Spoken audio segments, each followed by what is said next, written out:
remember that watchman? Do you remember the No, stable boss down there? I don't know who he was. Yeah. Do you remember, excuse me, do you remember the bars that were up and down Main Street, some of the bars? Oh, sure, I remember the bars. Yeah, and up the Anaconda Road was all bars.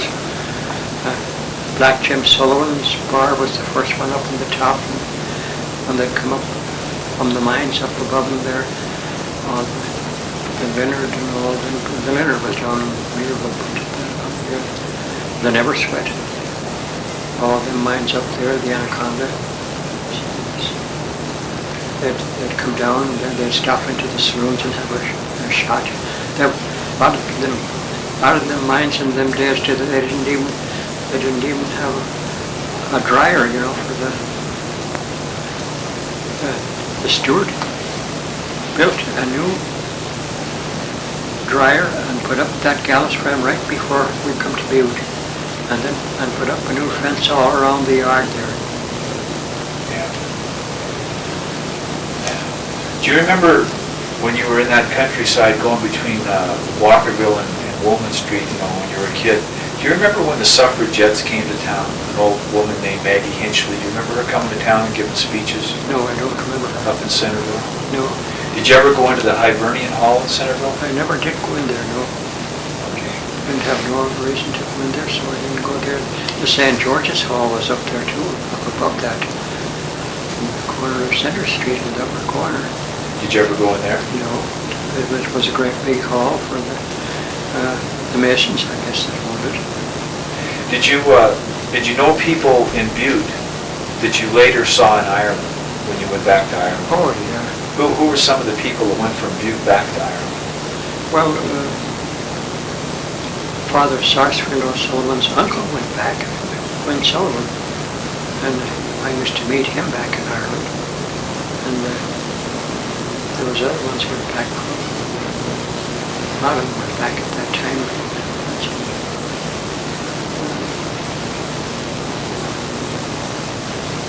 Patsy Kelly was working in the mines here. He went back just about the same time we did. Did you ever remember seeing James Connolly or Larkin here, the Irish revolutionaries? Did you ever go to any meetings? No, I wasn't at any of their meetings, no. That's where Father Hannon would go to some of the meetings. Where would those be, do you know? Where would they have those? I don't know where they had them. Well, so you went back to Ireland right after you got out of grade school. How did you get to Ireland? How did you do that? Well, we left here on the NP and went to Chicago, and then we crossed into Montreal, Canada, and then we went and crossed over to Montreal, and let's see, we got the ship there. It was an old Scandinavian liner. It was just after World War I, you know, and they was afraid of the German mines in the shipping lanes. So we traveled away north of the shipping lane. We went through a place where there was icebergs as big as Big Butte, you know, and they thought they'd break one up. They had the old gun on board there in the stern, you know, so they loaded the gun and they fired a couple of rounds onto the ice, and the ice went flying splinters off it, but it didn't break the iceberg up like they thought it would. But you never knew how far out underneath the water that ice would be out there like a shelf, you know, underneath the water to where it broke off, you know. So you got to Ireland, and where did you land? We went around the north of Ireland. We went up near Iceland and over across and round the north of Ireland and down the channel and past the Isle of Man there. I could see Douglas and the Isle of Man city there. And then we got into Liverpool. Well, the food was still rationed in Liverpool when we got there after World War I. And my aunt and uncle, they couldn't even find a drop of milk for us to give to the little girl, the baby. So anyway, we boarded the fast mail boat there and crossed over to North Wall near Dublin. And when we got into Dublin, you could get anything you wanted. There was nothing rationed in Ireland. Why was your uncle and aunt going back to Ireland? Well, they were going home, you know. Oh, I see. They were done with the States. He thought he was, but he didn't. He went broke back there too, so when he just about broke, he decided he'd come back out to Butte and make some more money and bring us back out there again. But as soon as he went into the mines here, he got hard trouble on the miners' con, silicosis, and he died. I see. And what was his work back in Ireland? Well, we were farming, fishing, and mining back there. Where? In southwest Cork. Bearhaven, southwest Cork. What village? Well, we worked out of Clonachry and Driscoll. We had our same boats there. Oh, you worked on the fishing boats. Why don't you tell, how did that work? How big were those boats? Well, the boat wasn't too awful big, you know, maybe about 35 feet long. But there was a man in the stem, and we had a man in the first oar, and 2 men in the second oar, 2 men in the third oar, and a man in the fourth oar, and then a man behind for throwing out the back end of the Seine, one end of the Seine. There was 2. When we got up at the school of Mackeral, we'd have to surround it, you know.